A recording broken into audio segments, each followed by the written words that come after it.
Share the screen.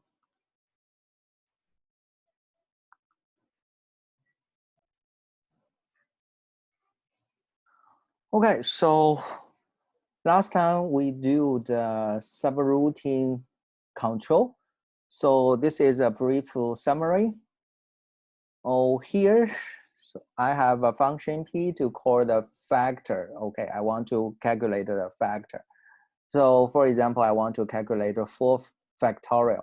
So 4 factorial, so I call the factorial, then it will need multiplication, right? So need multiplication. So I first do multiplication 1 times 2, then wait the multiplication method to finish and return the value.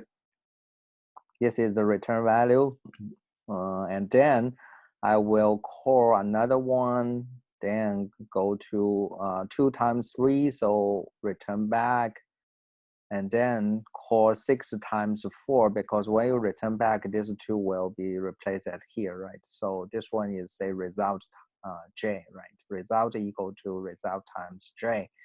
So when it's come back, it will store in the result. So this one is actually the value result 6. Then 6 times 4 will be 24. When it's go back, then it will return to the factorial, and the factorial 4 finish, so it will return back to 24. So this is the whole procedure, and then this is behind. So the behind thing, we can see that how we schedule. Okay, so this is before we call the factorial. So just before call the multiplication. So I enter the factorial. So I factorial, I have the local, I have the argument. So here argument 0 is probably is 4, right? Here is 4, and then we have the return address back to the p functions. This is a return address, and then I have the local variable argument, this, that, stuff pointers. And this is for the fact actually is the factorial. So this is the fact method. So I have the local, right? I have the local, I have argument here. So this one is my factorial part. Then I have working stack. If I want to call the multiplication, I will write 2 arguments into that. So at the end of the working, actually is the top of the working stack. So this one I will push in 2 arguments, because here I have result and j. So I will push in 2 arguments, and then this one I can now call the function multiplication. So this one is just after entering. So after entering, the argument, the new argument will be the factorial pushing the new arguments, right? This one is this 2. I will use this 2. So in the multiplication, it will not access, it's not accessible to here. It will start at, argument will start at here. So the argument 0 and argument 1 is passed by the factorial method. Then I will create the return address for the factorial. So later we will see the implementation, how we do that. And then I have the factorial. I should store the information for factorial so that I can come back. So this one is the factorial local factorial. So this guy should be point to here. So the local argument should be point to here. And this should point to, where is the this, that? So this one is should point to some place, right? So it should be in somewhere in the here. So this and that, because this one is the same thing. And then I will push my local variables. Here, the local variable for multiplication will be this 2. So summation and j. and SP will be its own stack. So this one will be the working stack. So the working stack for the multiplication. So M. So I write it small. So this is similar like here, right? This one is the working stack for factorial. This is the working stack for multiplication. Okay, when I finish, I should reload the systems. So the reloading, you will see that the return value will be here. So this one, all these two things will be disappear. So you only have the return value here at the argument. But the new argument, since I have the pointer I store here, so the argument and the LCL will point to the same place. So similar, I store here, so it will go back. So you will see that this one is the idea how I implement using the stack to hold subroutine. And any question? This is a briefly review.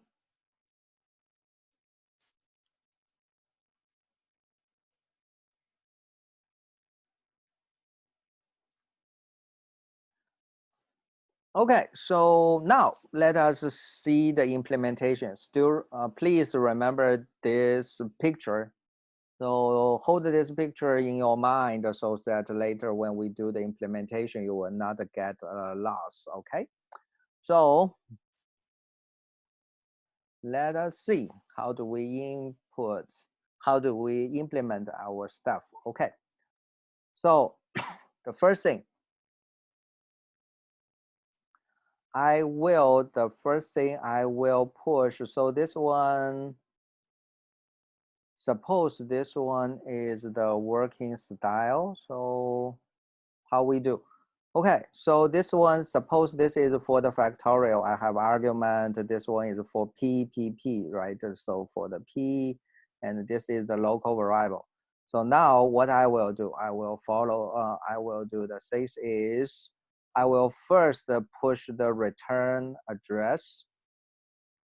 So I will first push this guy. So in our previous slides, I will push the return address at here, right? I will push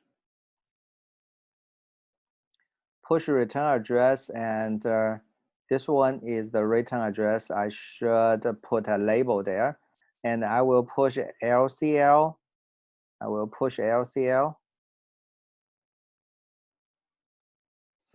I will push the return address. I will push LCL.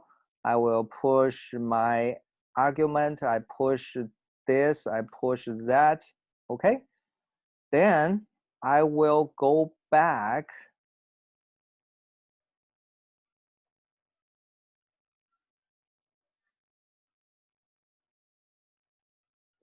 So this one, actually, I should do is, this one is forget one thing before that.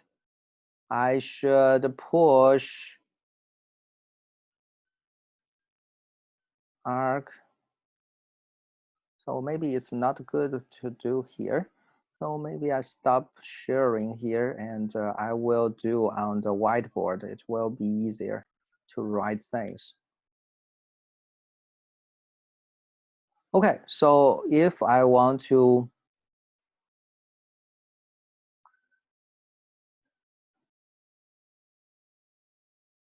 so now let me say that, okay, I want to do this one. I will draw my stack. Oh, I will draw my stack. Okay, so this one is my stack.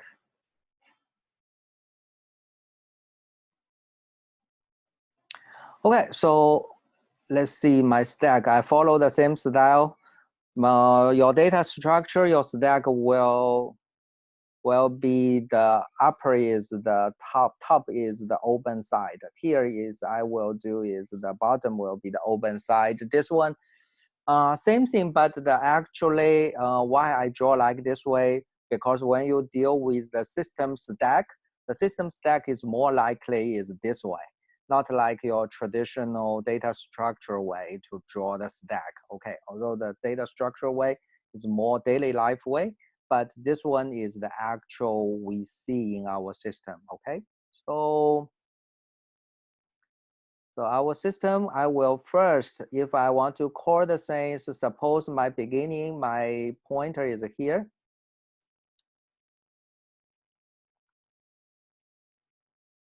Okay, this is my SP. Right, this is my SP. So I will first do n times is I will push my argument. So this one is my argument 0.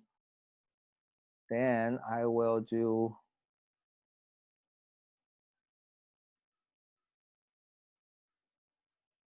argument 1. Okay, so I will continue this work, blah, blah, blah, multiple times. Okay, so multiple times. If you have n, so if you have n arguments, then I will push n arguments here. So this is my first task. So from the function, I will first push those arguments. This one is before you call fn, right? Before you call fn, you will do push. So this one is before call fn. Before you call the function, so the caller will push n arguments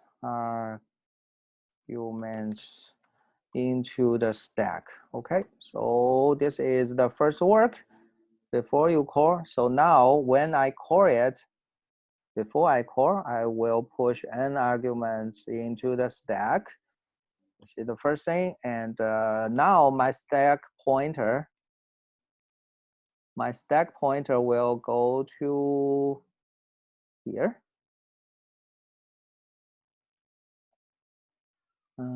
This is my argument n, right? Argument n minus 1. Okay, so this one is my first portion. Then my second portion is I will push the return address into the stack.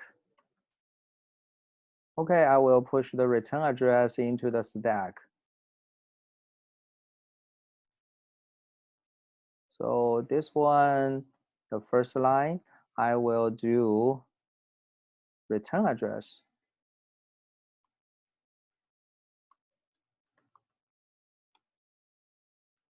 So my question is, how do I set the return address?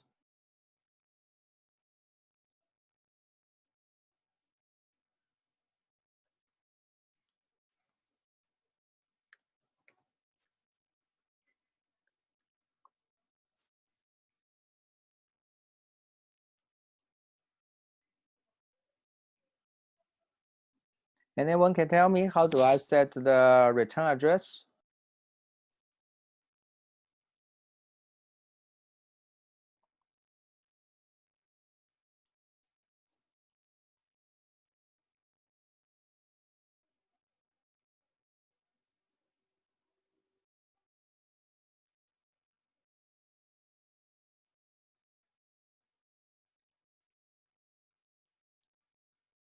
So anyone can answer me?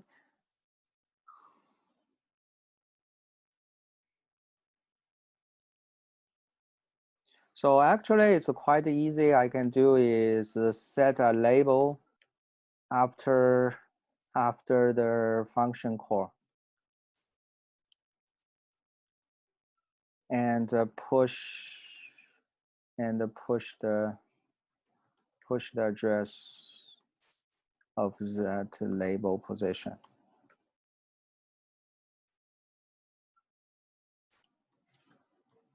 Okay, just to think about like your while loop, right? You have loop, you create the label loop, and then when you finish, you jump to the loop. So this one is the same thing is I jump to my return address, right? So if my function to say call function n, then I can do is after it, I will say, okay, come back here,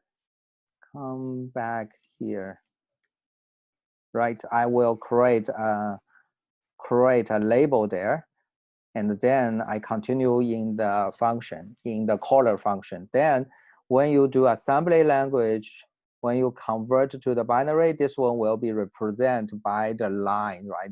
Which line? Then this one will be okay, right? So this one is I handle the return address. Okay, so far so good.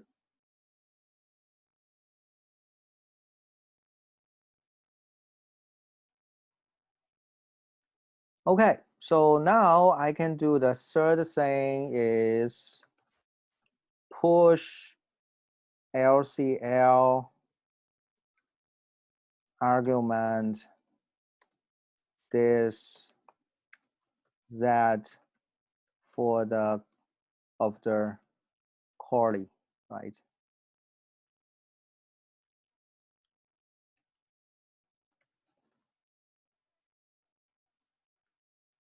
Into the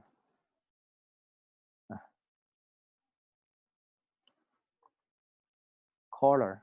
So of the caller into the stack. So this one will be able to, when I come back, I know where my argument for the caller, right? So the caller will be disappeared and where to return. Where to get the argument for the caller, where to get the local for the caller. So this one is I need to know. So now, so this one I need to do 4 more things.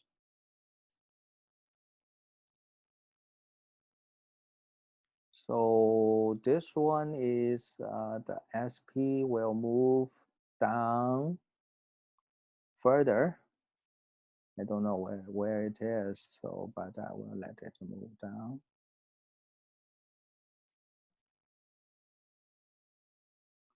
Okay, so I will do, okay, I will save. So the first portion is LCL. Okay, I will push LCL there. So who's LCL, right? So you may be worried about who's LCL. So the caller's LCL. Okay, I will do more. I will do argument. I will do this. I will do that. Okay, so caller's argument.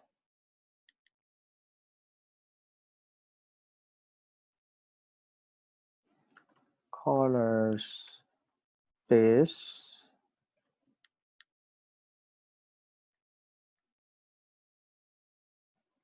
Caller's that.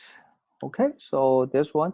Then my SP will be point to here. Okay, so this one I finish my pushing, then I can move forward.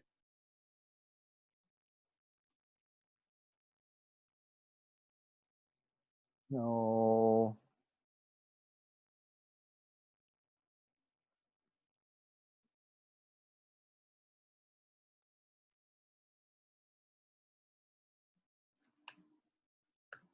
Yeah, doesn't allow me to do. So, okay, I will do 4.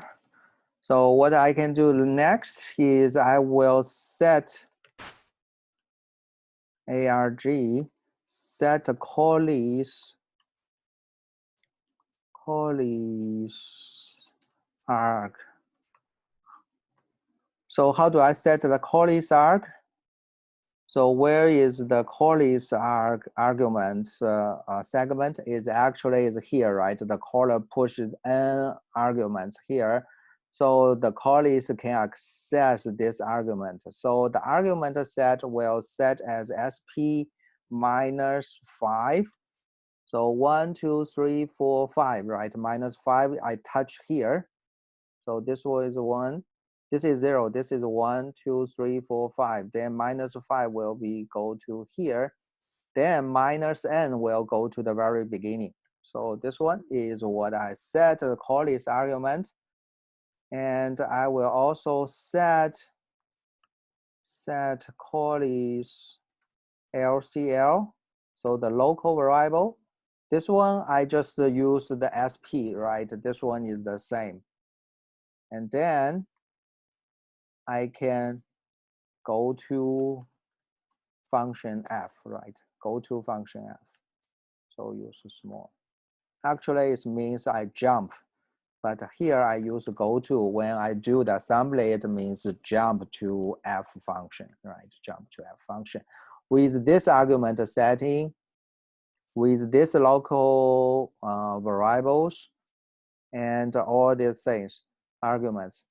So you can see that above will be the working stack for the callers, working stack for the callers.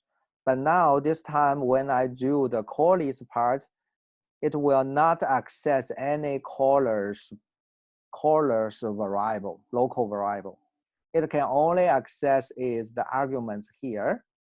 It cannot access this one after it finished the code, But here is the things is my SP is here. So when I evaluate the expressions in the callees function, it will not affect the callers. So far, so good.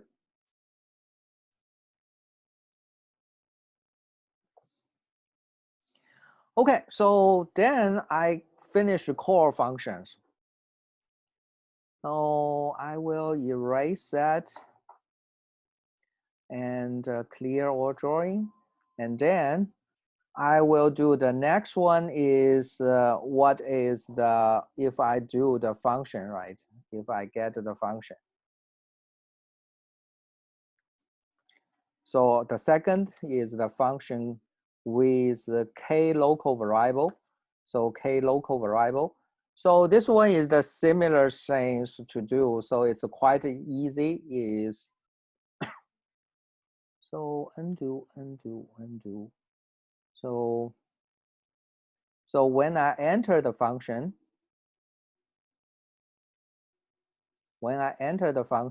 if this function have k local variables, then what I can do is I will do is a local variable 0 to local variable k. So this one I can do the things is I will draw.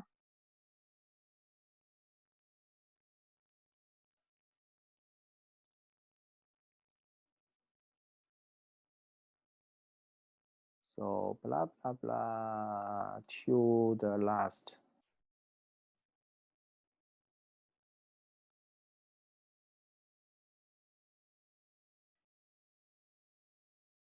Okay, when I beginning the function, so when I begin the function, so the function fk, so this one is, I will use the same stack, but I will do is push k local variables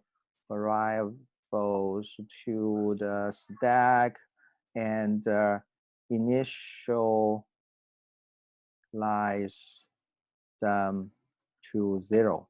So initialize all those variables to 0. So this one is what I can do. So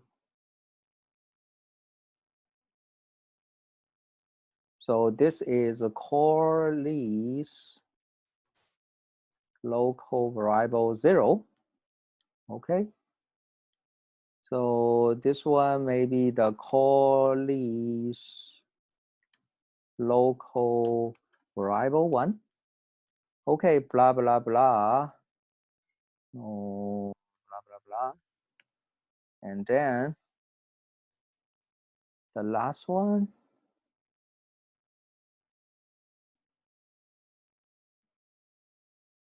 will be callee's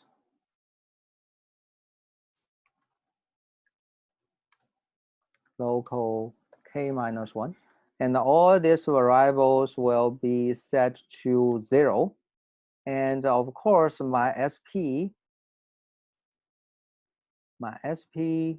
will move down, and I will analyze these functions.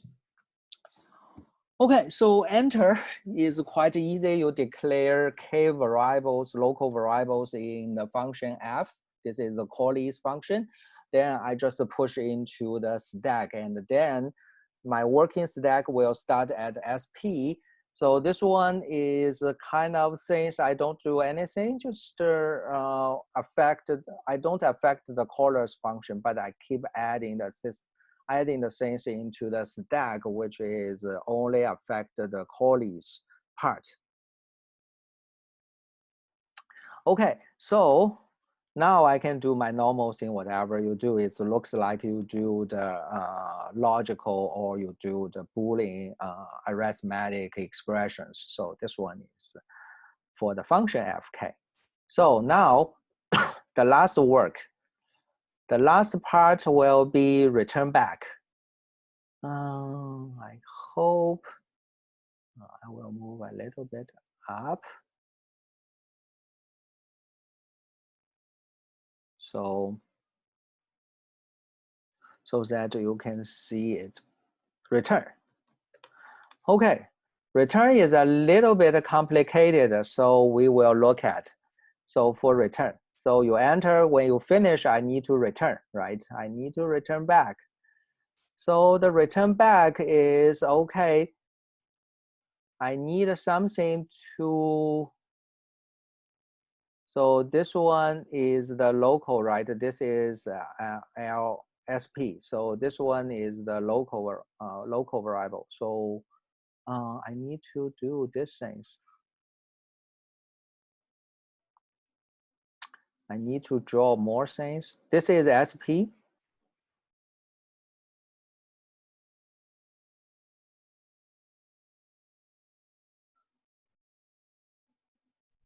So this is my callee's arg, right? This is my callee's arg, argument list. So, okay, so this is my arg part.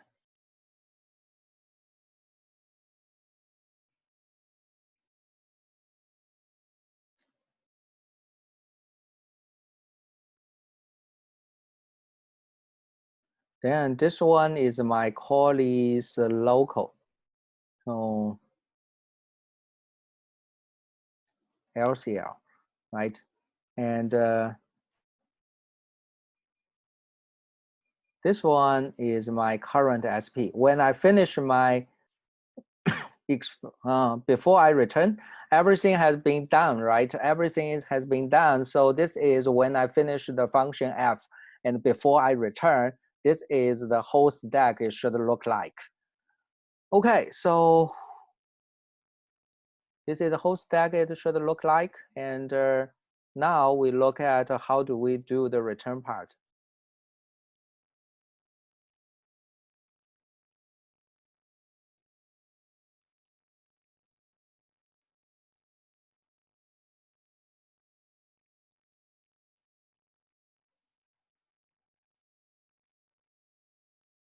Okay, so let's see.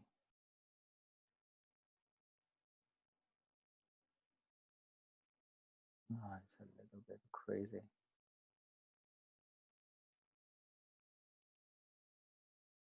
Okay. Yeah, okay, now I can write. Okay, so let's come back. So when I do the return, I first need to record LCL. So I will set frame equals to LCL.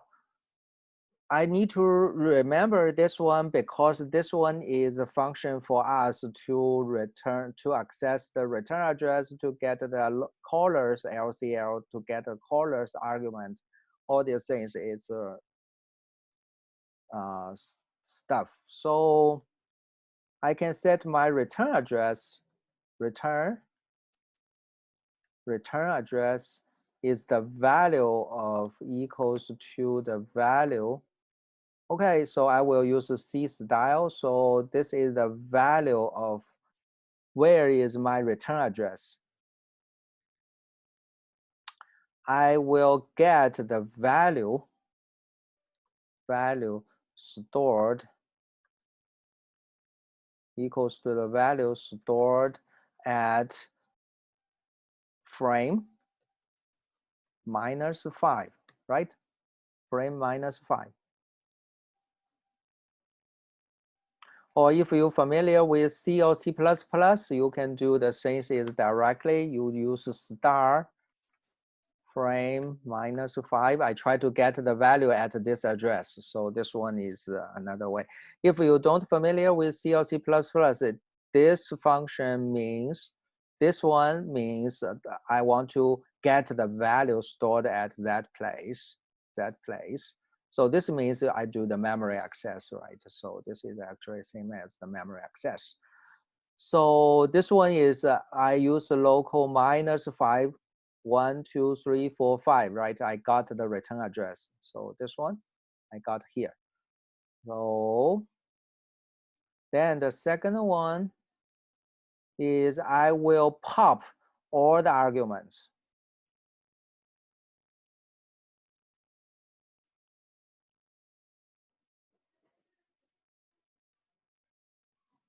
So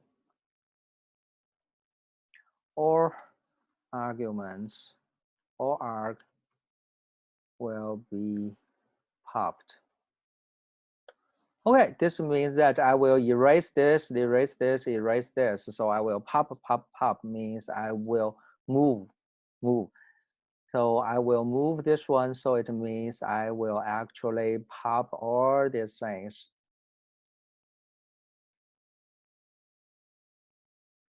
So this guy will be disappear. This guy will be disappear. This guy will be disappear. So pop means I will make it disappear, right? So although I will make sure that I will not overwrite it. If you overwrite in this place, then this one will be very, very ugly, right? So the argument will be popped. So how do I do the argument? So I will do all arguments. I have a pointer at arguments, so I can use arguments to pop and pop n times. So you pop everything. So actually this argument is no use anymore because it's already popped, right? So it's no use. But if you do the pop actually, redo.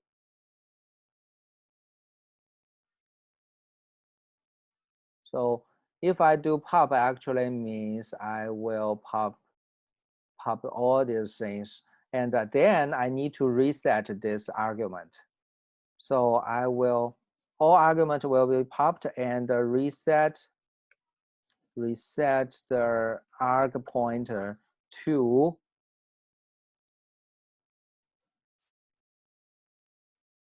the value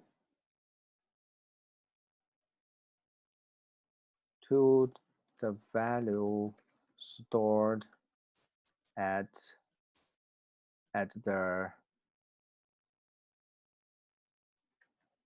frame -3. So frame is equals to LCL, right? LCL -3 is 1, 2, 3. So now arg will pump to the arg previous caller's arg.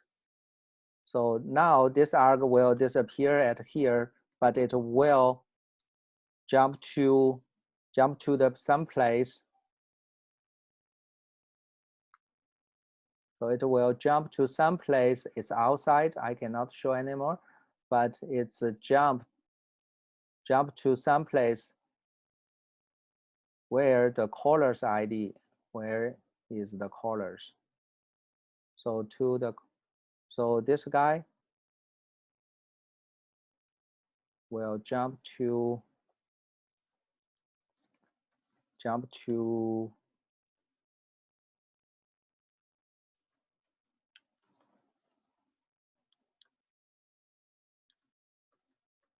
callers arc, right? Jump to callers arc. Okay, then we do the same thing to retreat. Okay, the last thing is we will do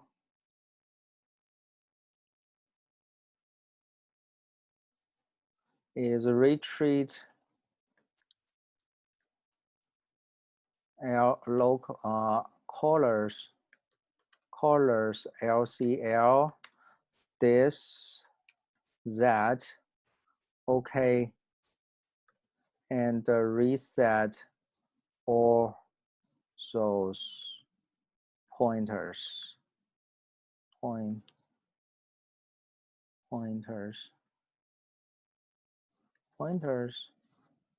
to callers, right? To callers. So this one is my stuff, and then so before I do this, I will set my SP. Where is my SP? So my SP will set back to here.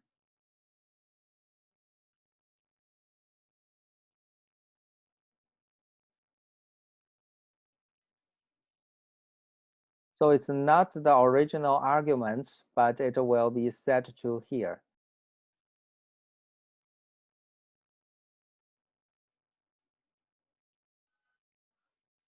So SP will be set to here, and the local will reset to back to the thing. So SP will be set to here. And one more thing is the return value will be here. So not return address, but is the return values.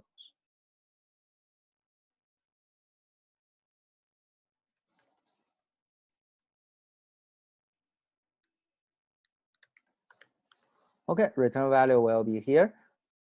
And the return address will be, SP will be here. So return value will be here. And then the last one I need to do is go to the RET, return address. So this one is the local address. So it's set, I'll go to RET. So RET is the value stored at here. So it's the return address here. So this is the value return address. Then I will go back to that here. And now I return back to the caller. So this is the whole procedure for the implementation. Any question?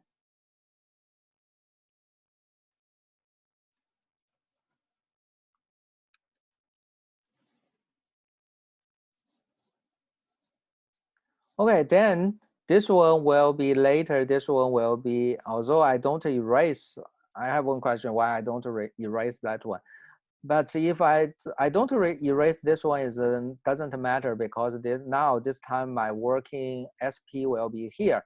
So SP will be here. So when I add more things, this one will be overwritten by the other guys. So it's no problem.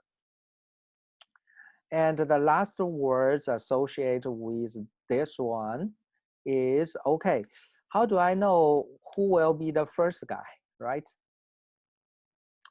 So probably when you do the Java code, you will say, okay, what is the first method? It should be the main method, right? So when you do this one, I know that this program maybe have the main method, okay. So actually for our operating systems, we will discuss this one in the operating system, but just one or two sentences. So for operating system, there's no main method. So for operating system, they have the library, operating system libraries, and they have the called SYS, so system library. And within the system library, we have the initialization function, so init function. So in the welcome to the operating systems. So next semester, I will teach operating system. Then at that time, we will discuss, we do the kernel programming and tell you what is the procedure for operating system to run your code.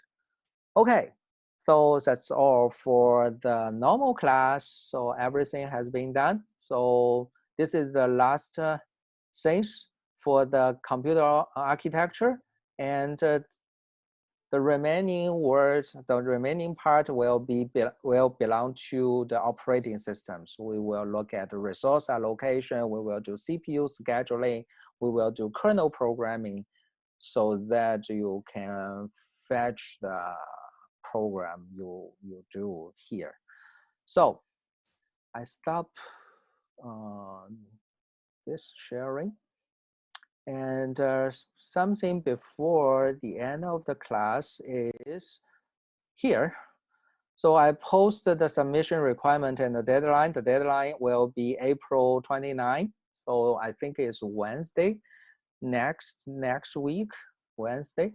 So you will not have final exam. So you probably will have 12 days. So 12 days, 10 to 12 days. And the requirements is you should give me the source code, you should give me the role, the work performed of each person in the group. You should give me what you learned and what kind of difficulty you meet and how do you solve it. And for project 1, you should give me a video or screenshot to show the assembly code, the corresponding, the binary code and the memory map, which means similar to your assembly, the last homework. So you should give me the memory map and the results after running the code, right? Your code. You should show at least 5 cases in your video domain or screenshot. So video demo, you probably, if you do the video demo, try to make sure that each case you take about 2 to 3 minutes. So the total will be 15 minutes. So, and don't make it too big.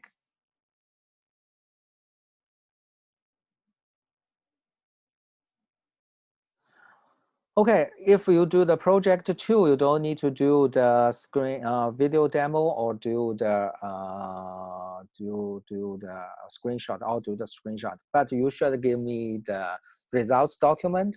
Document should include the figure for the results, and for each figure, please provide a short analysis. This style, maybe you find some fact. For example, the arriving rate increases, the blocking probability increases. Okay, this is the fact you see from your figure. How do you generate the figure? I have already give you the guide in the project description.